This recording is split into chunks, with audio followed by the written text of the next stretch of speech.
The daily dose of DI. I want to talk about this. Last night I did I'm starting again the 10,000 roll thing.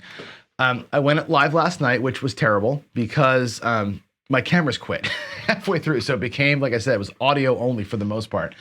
But last night's session, my SRR was 7.3. Now overall, I've thrown 575 throws. I'm going to be at 720 here pretty soon. My SRR is over 6 for the entire 500 throws, which is great. That's the goal. I will review with you my entire stats on my setup tomorrow. So I should be able to be at 720 tonight. Tomorrow, that's my baseline. Then I'm setting the baseline to see if I can hit the baseline or improve upon it later with work. And we'll go over the whole stat sheet tomorrow. Today, I want to talk about just this because I think I've said this before. The SRR is, to me, I don't want to say the most misunderstood. It's the most overused estimate or most overused metric, I think.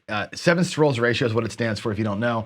It just means how often are you throwing sevens is what this is basically saying. It's the average length of your rolls, right? Pure random should be 6. The 7 should come every 6 times. The proper SRR for a regular random shooter over millions of rolls should be 6. 6.0 should be the SRR. If you're at 7, that means you're holding the 7 off, right, for an extra whole roll that it should be showing. That equates to a lot of money over the course of time. Now, that seems great, and like I should be applauding myself, but I think, again, SRR is the wrong metric to use. It's an interesting one, but it's wrong, and here's why. Here's my throws from last night. Now I'm going to preface this by saying I'm going to start out with an excuse. Last night, I rolled like crap because I've been off for 5 days. So I took 5 days of no touching the dice when I had family here. So I came out completely, not only cold, but out of rhythm, right? So I expected to not throw very good, but I still had a 7.3 SRR. How did that happen when I was cold and feeling like crap about my throw? Here's how it was. Here's my rolls from last night. Look at the roll lengths. A 2, a 6 is good, right? A 2, a 3, a 2, a 3, right? An 8, getting a little warmer, a 36 roller, an 11 roller back to back. 8, 36, 11 was a great little series in there. A 0.7 out, and that 0.7 out there, that last 2, I tried to change set and said, let's try something fun. And I threw a freaking 7. And then a 5 at the end. Now I put the ones in purple were the ones I made money on. The ones in purple are the times where I got my 3 rolls, like we just did this morning, where I got 3 rolls and had a profit. So out of 11 shooters, it looks like I had only 5 rolls where I actually made my number. 5 rolls where I made money out of 11. That's right. Actually 6, because that 3 roller that's green, that was a perfect 3. That was a perfect 3 shots. The other ones though were awful.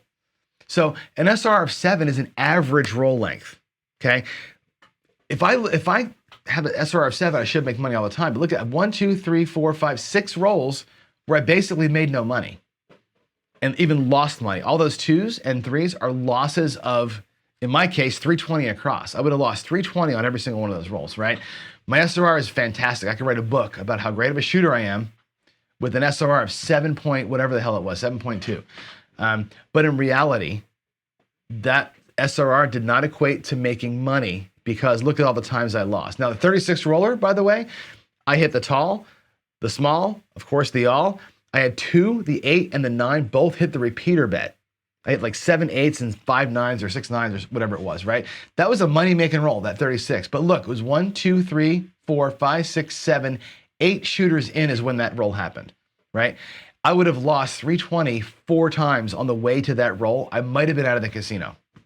That might have been my entire bankroll. That might have been $1,200 that I lost ahead of that roll. I may have never gotten there to throw it. To me, SRR, if these are all 5, 6s, and 8s, I'm happier with that. I'd rather go 5, 5, 6, 6, 8, 5, 7, 9, 5, 6, 3, or 5, 6, 5, 7, whatever, instead of having the monster 36 in there and even that 11, right? So to me, that was a bad session last night. Even though I hit the all tall, small, and 2 repeaters, that 36 roller would have made me about $5,000. No question about it. I may have never gotten there. And this is why I think SRR is the wrong metric. If you're focusing on SRR only, you're looking at the wrong thing. I'm going to repeat that constantly. When I show you my stats and how things worked out for me, throughout this process. I'm going to repeat. SRR is nice to know, but it's an average, and averages require a low end and a high end. And you see it right here, lots of lows, lots of highs. That makes for a great average, but it makes for a shitty session. And I don't want to have this be my life. This is why we lose. This is why dice controllers lose, because you have these things over here.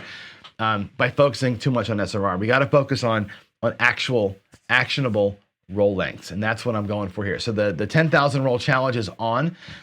Tonight, I'm at 575 on my roll count.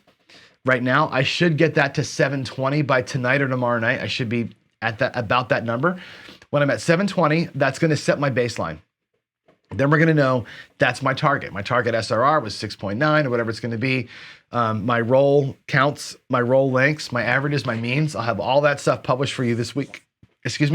Starting next Monday, we'll jump into the actual 10,000 rolls, and I'm going to stop setting. What I'm doing right now is I'm dice setting for each number that I want, which I think is why my numbers are higher than they should be.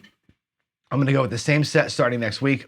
We'll lay 10,000 rolls out from one set, and we'll start looking at what our metric is going to be as far as that goes as we go. I'll report that here every day. Quick report, while I also respond to some of your comments on Dice Influence. So I'll remind you that if you've got questions, comments, thoughts, whatever on dice control, dice influence, whatever you want to call it, leave me a note in the comments here. Email me, john@procraps.net, or of course use Discord. Any way you want to get to me, just like Midmo-Yo's question of the week, I'll answer your thoughts here. And I don't care how controversial they are, just make them intelligent comments and questions, and you got my time, my undivided attention here. I'm pursuing this because I think it's interesting. I'm not trying to prove anything other than to give a lens onto what's actually possible. A, something or nothing, and B, if something is possible, I want to see what actionable things can we do with it. What does it actually change to have an SRR of 7 with an average roll length of 7? How does your life change? That's what I want to know. I don't really care about the numbers. I want to see how my life changes. So there's that. That's my daily dose of DI. Now,